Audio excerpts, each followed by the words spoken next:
Chapter 2 starts us off by X, you've come too. waking up in a place called New Hope, the hideout of the Resistance.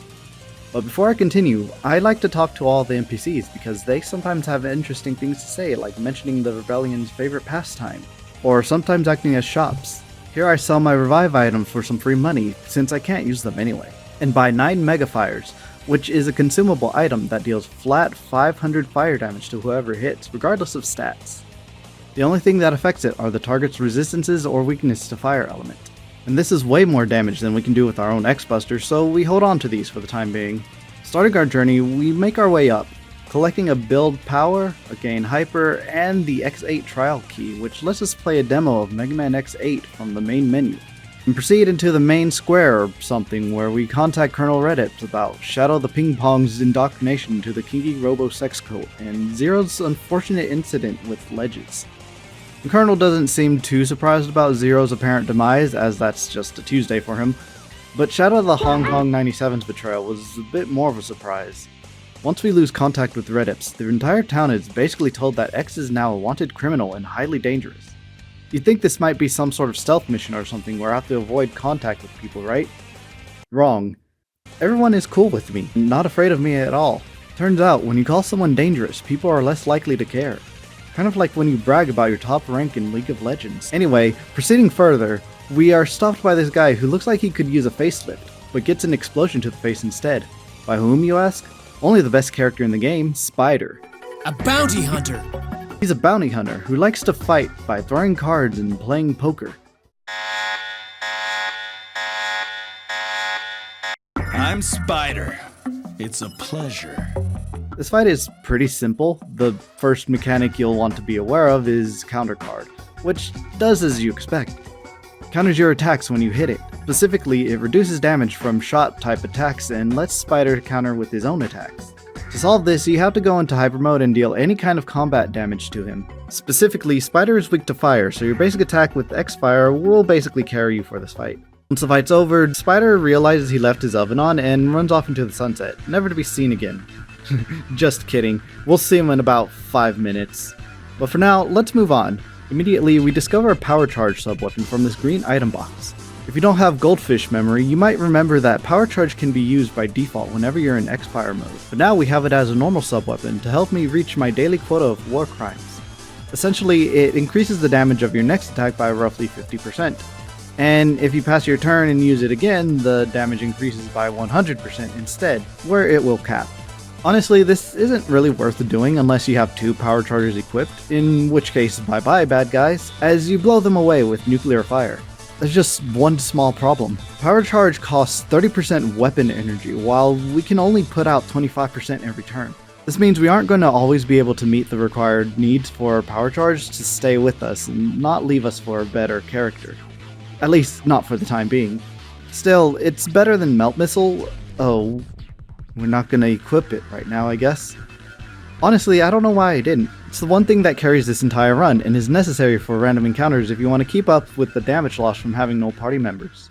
Anyways, we run into Ale, a prominent figure, supposedly, of the Resistance who tells us that some guy named Chief R has been captured and he's trying to rescue him. But instead of giving us a helping hand or joining our party or something natural, he rips his heart out and gives us his ID or something. Then he explodes himself on some Freon chasers when I'm pretty sure I could have just handled them on my own. What makes this scene even funnier is that it's played up as one of the saddest scenes in gaming history when we've only met this guy for like 8 seconds.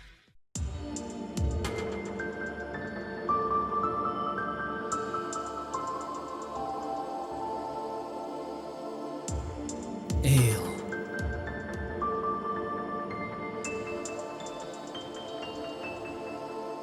Honestly, I feel like we were supposed to spend more time with Ale to build up a relationship with him or something, because I see no reason for this scene to be as heartfelt as Capcom tried to make it out to be.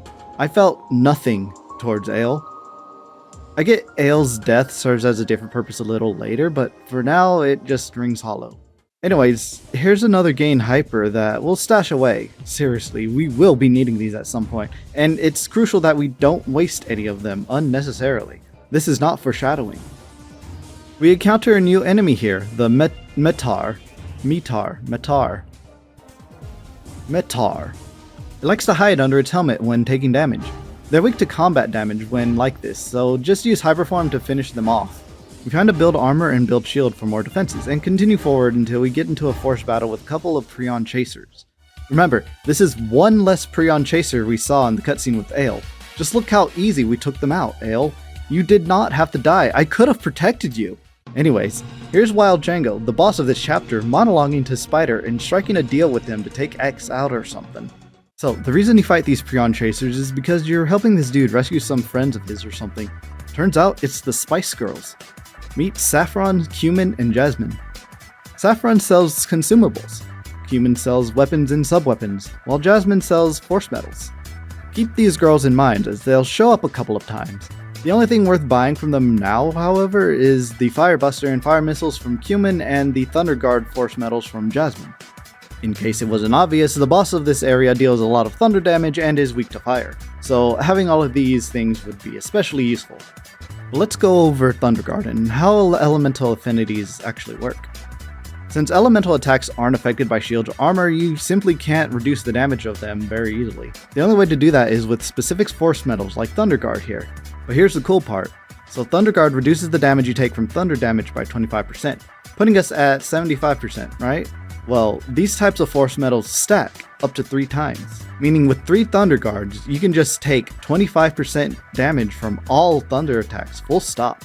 So if you ever fight a boss with specific elements, you can just make your life easier by simply resisting their specific element type. Anyways, talk to this guy to get a health top up and continue forward. Over here you can find the Eagle Eye Force Metal, which increases your accuracy by a flat 10%. It's not super useful, but we wear it anyway. There's also a new type of enemy here called the Zenny Dropper. It holds a bag of money and has an incredibly high evasion rate and a high chance of fleeing. It doesn't really do anything and it can't really hurt you, but the way this enemy works is that it normally drops 200 Zenny, which is the currency of the game, upon defeat. However, for every turn it takes after its first, the money doubles to a maximum of 6,400 Zenny. So if you want to satisfy your gambling addictions by trying to wait until its money is maxed out for optimal payout, then you can spend some time here. Otherwise, it's not even worth dealing with these guys. Fortunately, a battle item like Megafire doesn't follow the normal rules for hitting and always hits no matter what, so you at least have that going for you. A little bit forward and we're interrupted by our good friend Spider, as we kick his ass around oh. Well, that's not how I remember our first encounter. Seriously, you did like no damage the first time around and I did like thousands in a couple of turns. How are you able to just beat my ass like a Thanksgiving turkey? It makes no sense. Here's the scene where Ale giving his life for the cause stirs up some repressed homoerotic fantasies Spider never got to fulfill with his best friend and decides to turn his back on Wild Django in one of the most weird, cheesy friendship scenes that I think could have worked better if there was more time for any of that to really cook. Anyways, this crash out doesn't sit well with Django, and so he sends homoerotic suppressors after them as Spider has a complete 180 movement and runs into the sunset, killing some dudes on the way out. Wait! What do you mean? See, even X is confused about this entire thing. In the next room, we fight our first Prion Spark. These guys are kind of annoying as their attacks deal thunder damage and combine, but being inherently weak to fire means that they're very easy to take out with the Firebuster. Chief R, I'm here to save you. Thank you, but who are you? Oh, you know, I'm just the guy that saved your life, asshole. I'm also the reason that you exist in the first place, buckaroo. It's not like I'm literally Dr. Light's creation and the literal blueprint for every Reploid to ever exist that isn't bloody Zero, who's fucking dead again. Oh no. I'm X, a maverick hunter, sent by the government. Oh, okay, that works too, I guess. So after explaining the situation, Django calls us up in the middle of some pirate roleplay and tells us that Spider's been a naughty boy and will punish him by forcing him to watch every episode of One Piece, including all of the filler, and says that if he can't watch every episode before the timer runs out, the explosive inside Central Tower will go off. Knowing that there's way too many episodes for it to even be possible to finish in 2 minutes, we set off to disarm the bomb.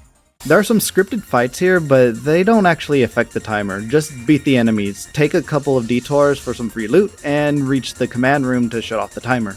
Unfortunately, this was all just a distraction while Django tries to escape to the heliport, which is like right up this ramp. Like, what was he doing for those 30 seconds we were making our way up here? I'm pretty sure we could have covered more ground than he did. Once we reach the boss door, we equip ourselves with 3 Thunder Guards and X Heart and enter the heliport where... Django! What you're doing is wrong! Okay, is it just me, or does X sound like a disappointed mother here? So we discover that not only was Spider forced to watch every episode of One Piece, he was forced to watch them all simultaneously at time 10 speed. All of this information proved too much for his system to handle, and that's why he looks so destitute here when he comes to save our ass after getting knocked down. This happens a lot, doesn't it?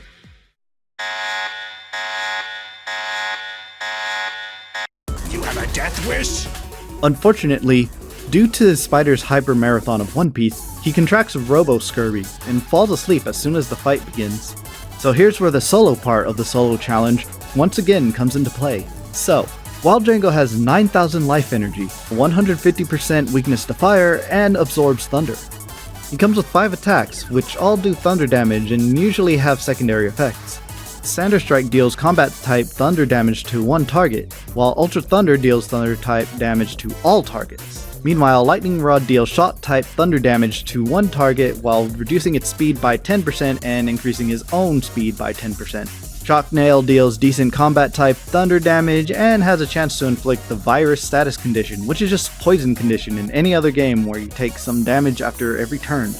Lastly comes his big attack, Rolling Assault, which deals combat type thunder damage to one target, which randomly scales between dealing 100% attack power to 200%. So no matter what, it's going to hit like a truck, is what I would say, but unfortunately for Django, I came prepared with as much thunder resistance as I could shove up my robotic ass, meaning every attack he makes is made at a minus 75% deficit, barely scratching my 1k health bar. Meanwhile, my Firebuster with 2 turns of power charge just beats his ass for over 1000 damage, while a normal attack deals over 400 damage each. The only thing stopping me from winning this fight is if I decide to throw and chug all of my root beer before finishing this meal. Even a normal charge shot at 100% weapon energy deals over 900 damage. I did obtain an Ultra Fire at some point, which works as an AoE version of Mega Fire but deals 1000 damage instead of 500. And I used that here to deal a flat 1500 to Wild Django, the most damage we've done in this run so far. I do get low once, so I use a sub-tank to get me to max health, switch to hyper mode, and immediately beat my record by dealing 1771 damage to him. And after 30 turns and one final hit with the powered charged X Collider, Django is donezo, netting us a nice 30% XP bonus.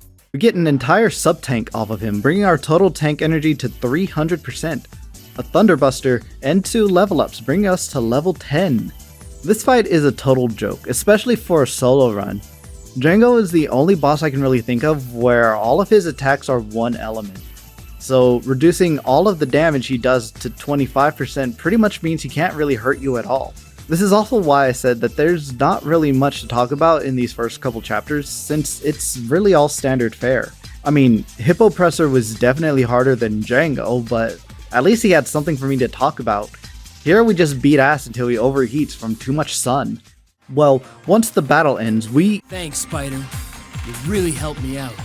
Okay, X, you don't have to be nice to the Bounty Bunter. X, you defeated Django, didn't you? Why, yes, I did. Me and nobody else. I did, but without Spider, I would have been in trouble. X, were you not there? Did you not see Spider napping like a baby? Spider, I give you my thanks. You fought for our comrade, Ale. Oh, so we're just gonna go along with this. Forget it. Everyone wins, we make a new friend, and the chapter ends. Hip hip hooray!